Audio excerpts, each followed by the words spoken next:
అందరికీ హాయ్. అందరు ఎలా ఉన్నారు? అందరు బాగున్నారు అనుకుంటున్నాను. మళ్ళీ చాలా రోజుల తర్వాత సరికొత్త హారర్ స్టోరీతో మీ ముందుకు వచ్చేసాను. ఈ హారర్ స్టోరీ కొంచెం డిఫరెంట్గా ఉండబోతుంది. ఇందులో హారర్ ఉంటుంది, బట్ హారర్ కంటే ఎక్కువ మిస్టరీ ఉంటుంది.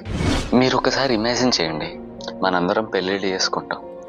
కొంతమంది పెళ్లి మండపాల్లో చేసుకుంటారు, కొంతమంది ఫంక్షన్ హాల్లో చేసుకుంటారు, కొంతమంది గుళ్ళల్లో, రకరకాల ప్లేసెస్లో ఎంతో గ్రాండ్గా చేసుకుంటారు.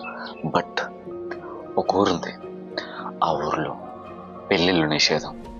పెళ్ళిళ్ళు నిషేధం అంటే పెళ్ళి చేసుకోరని కాదు, వాళ్ళకి పెళ్ళి అంటే ఇద్దరు ముగ్గురు బంధువులను పిలుచుకొని దండలు మార్చుకోవడం అంతే. లిటరల్లీ తాళి అనే టాపిక్ కూడా వాళ్ళు అవాయిడ్ చేశారు. అసలు ఊరేంటి, దాని బ్యాక్ స్టోరీ ఏంటి, వాళ్ళు ఎందుకు పెళ్ళిళ్ళు ఇలా చేసుకుంటున్నారు అని మీరు తెలుసుకోవాలనుకుంటే మనం ఈ స్టోరీలోకి వెళ్ళాలి. అంతకంటే ముందు మీరు కనుక horror, mysterious and crime story lovers అయితే మీరు కరెక్ట్ ప్లేస్కి వచ్చారు. సబ్స్క్రైబ్ చేసుకోండి ఛానల్కి మరిన్ని ఇంట్రెస్టింగ్ స్టోరీస్ కోసం. అలాగే లైక్ చేసి వీడియోని చూడటం స్టార్ట్ చేయండి. ఊరు పేరు నేను లాస్ట్లో చెప్తా, ఎందుకంటే ఇప్పుడు చెప్తే స్పాయిలర్ అయిపోతుంది. సో ఒక మారుమూల పల్లెటూరు అని అనుకుందాం. ఇప్పటి వరకు ఒక మారుమూల పల్లెటూరులో రఘురామయ్య అనే ఆయనకి సీత అని 23 ఏళ్ళ కూతురుంది. తనకి పెళ్లి చేయాలని రఘురామయ్య ఫిక్స్ అయ్యాడు. చాలా సంబంధాలు చూశాడు, వాళ్ళని వీళ్ళని కనుక్కున్నాడు.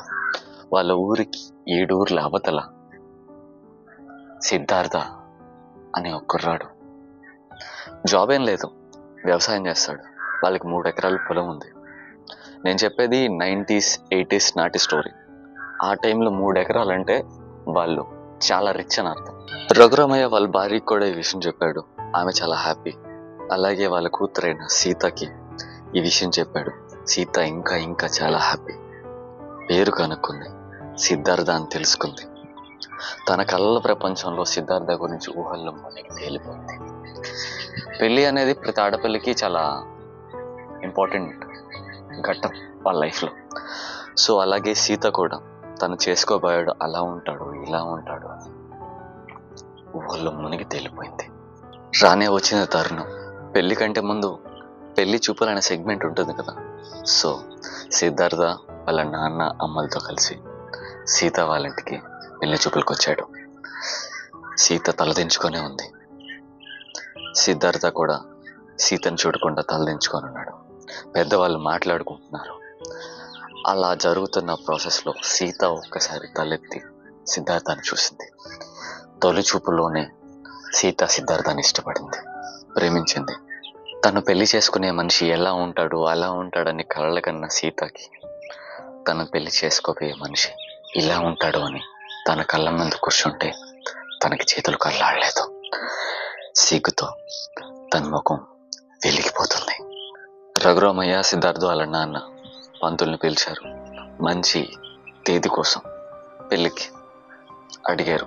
ఆయన ఒక డేట్ చెప్పాడు. పంతులు చెప్పిన డేట్ రఘురామయ్యకి కానీ సిద్ధార్థ వాళ్ళ నాన్నకు కానీ ఇద్దరికి నచ్చింది. రఘురామయ్య మా ఊర్లో ఉండే పురాతన రామాలయంలో ఈ పెళ్లి చేద్దామని సిద్ధార్థ వాళ్ళ నాన్నకు చెప్తాడు. ఆయన కూడా సరే అంటాడు. పెళ్లి పనులు మొదలయ్యాయి. రఘురామయ్య తన శక్తికి మించి పెళ్లి కోసం ఖర్చు చేశాడు. అక్కడక్కడ అప్పులు చేశాడు, చిన్న చిన్న స్థలాలు అమ్మేశాడు. పెళ్ళి చాలా ఘనంగా వైభవంగా చేయాలని నిర్ణయించుకున్నాడు. మే 9th, 1989 అది సీత పెళ్లి రోజు. వాళ్ళు ఇష్టపడినట్టే రామాలయాన్ని ఎంతో ఘనంగా వాళ్ళు డెకరేట్ చేశారు. ఆ గుడి ఎలా ఉంటుందో మీకు చెప్పాలి అంటే, గుడి చాలా పురాతకాల నాటిది కాబట్టి కొంచెం పాతబడి ఉంటుంది. ఆ గుడికి ముందు పక్క లెఫ్ట్ సైడ్లో ఒక బావి ఉంటుంది. గుడికి వెళ్ళేటప్పుడు అందరూ అక్కడ కాళ్ళు చేతులు కడుక్కొని తలపైన 4 చుక్కల నీళ్లు కొట్టుకొని గుడిలోకి ఎంటర్ అయ్యారు. అప్పటికే ఆ గుడిని వాళ్ళు ఎంతో అందంగా పెళ్లి కోసం డెకరేట్ చేశారు. పంతులు వచ్చాడు. పెళ్లి కొడుకు సిద్ధార్థ వాళ్ళ బంధువులు, వాళ్ళ తల్లిదండ్రులు ఎవరు ఇంకా రాలేదు. వస్తున్నారేమోలే అని కాసేపు ఎదురు చూశారు. కానీ ఎంత ఎదురు చూసినా వాళ్ళకి నీరసే మిగిలింది. వాళ్ళు వస్తున్నట్టు కబురు కానీ ఏమీ వాళ్ళకి అందలేదు. సీత అలానే తలదించుకొని తను పెళ్లి చేసుకోబోయే ఆయన కోసం వెయిట్ చేస్తుంది. రఘురామయ్యకి చేతులు కాళ్ళు వాడట్లేదు. వాళ్ళు ఇంకా రాలేదు అనే ఒక టెన్షన్ తన కళ్ళల్లో వాళ్ళ బంధువులందరికీ కనిపిస్తుంది. రఘురామయ్య భార్య ఏం కాలేదు, వస్తుంటారు. ఎద్దల బండ్లు కదా, కొంచెం స్లోగా వస్తారు. అది వాళ్ళకి తెలుసు. వస్తారులే అని అందరూ ఎదురు చూస్తున్నారు. కానీ అప్పుడు ఇంకా సేపట్లో వాళ్ళ గుండె పగిలిపోయి చేదు నిజాన్ని వాళ్ళు తెలుసుకోపోతున్నారని అక్కడుండే వాళ్ళు ఎవ్వరికి ఇంత కూడా తెలీదు. అదేంటంటే సిద్ధార్థ తన ప్రేమించిన అమ్మాయితో ఇల్లు వదిలి, అంటే మనకు అర్థమయ్యే భాషలో చెప్పుకోవాలి అంటే లేచిపోయాడు. ఆ వార్త చెప్పిన ఆయన పేరు కాశీ. ఎందుకు ఈయన పేరు పిన్ చేసి మరీ చెప్తున్నాను అంటే ఈ స్టోరీ యూటర్న్ తీసుకోవడానికి ఇతుంది మేజర్ రోల్. స్టోరీ ప్రోగ్రెస్ అయ్యే కొద్దీ మీకే అర్థమవుతుంది ఎందుకు ఈ మనిషి ఇంత స్పెషల్ అని.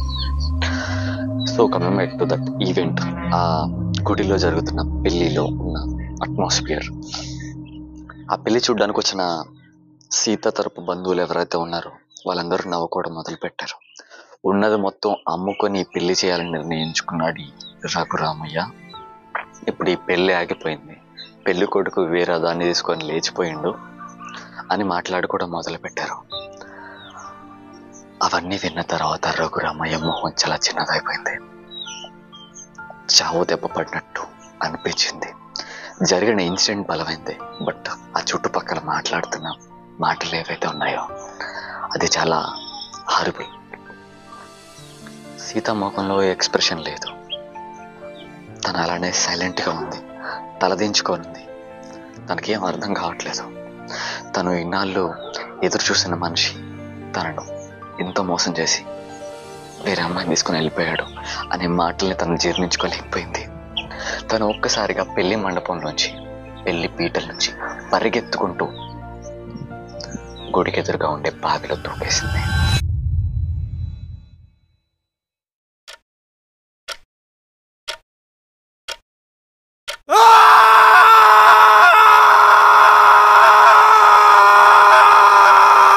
రఘురామయ్య వాళ్ళ బంధువులు అందరూ బావి దగ్గరికి వెళ్ళారు. కొంతమంది బావిలోకి దూకారు. తను తీద్దామని ఎంత ప్రయత్నించినా అది చాలా చాలా పెద్ద బావి, వీలు లేకుండా పోయింది. సీత పైకొచ్చేలోపే ప్రాణాలు విడిచేసింది. సీత చావుతో ఆ ఊరిలో శోకం కమ్ముకుంది. ఎవరింట చూసినా ఒకటే విషయం నానుతూ ఉంది, అది సీత పెళ్ళి. ఆ ఇన్సిడెంట్ని మర్చిపోతున్న టైంలో కొన్ని వారాల నెలల తర్వాత ఆ ఊర్లో ఇంకో పెళ్లి కుదిరింది. ఆ పెళ్లి ఆ ఊర్లో ఉండే రామాలయంలో, అదే సీతా పెళ్లి జరిగింది కదా, అదే గుడిలో చేయాలని వారు నిర్ణయించుకున్నారు. ఈసారి అంతా మంచిగా జరిగింది. పెళ్లి కొడుకు, పెళ్లి కూతురు, వాళ్ళ తరపు బంధువులు ఎంతో గ్రాండ్గా ఆ గుడిలో పెళ్లి చేస్తున్న టైంలో పెళ్లి కొడుకు బట్టలకి నిప్పంటుకొని అక్కడికక్కడే బూడిదైపోయాడు.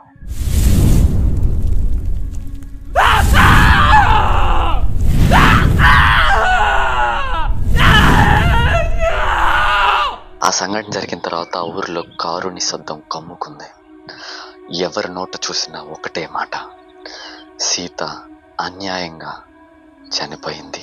తను ప్రేతాత్మై ఆ గుడిని ఆవహించింది. ఆ గుడి చుట్టుపక్కలకి ఎవరైనా వెళ్ళినా ఆ ఊరిలో, ఆ గుడిలో పెళ్లి చేసుకోవాలని ఎవరినైనా నిర్ణయం తీసుకొని ఆ గుడి దగ్గరికి వెళితే వాళ్ళని ఎలాగైనా తను చంపుతుందని.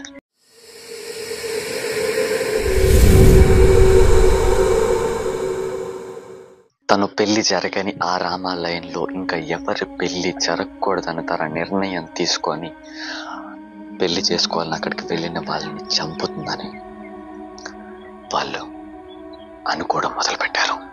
మొదట్లో అనుమానంగా ఉండేది, తర్వాత భయంగా మారింది. ఆ తర్వాత అదొక మూఢనమ్మకంగా ప్రసిద్ధిగాంచింది. ఆ గుడి చుట్టుపక్కలకి వెళ్ళడమే మానేశారు అందరూ. రోజులు గడుస్తున్న కొద్దీ ఆ గుడి మూతపడిపోయింది. పూజలు చేయడానికి పూజారులు ధైర్యం చేయలేదు.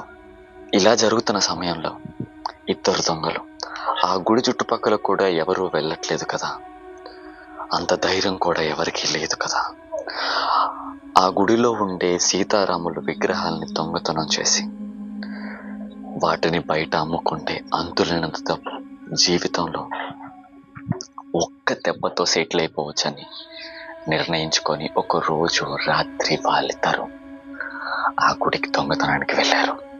ఏమైందో తెలియదు కానీ తెల్లారుజామున అటుగా వెళ్తున్న మనుషులకు కనిపించింది. ఆ గుడి గోపురానికి 2 శవాలు వేలాడుతూ కనిపించాయి.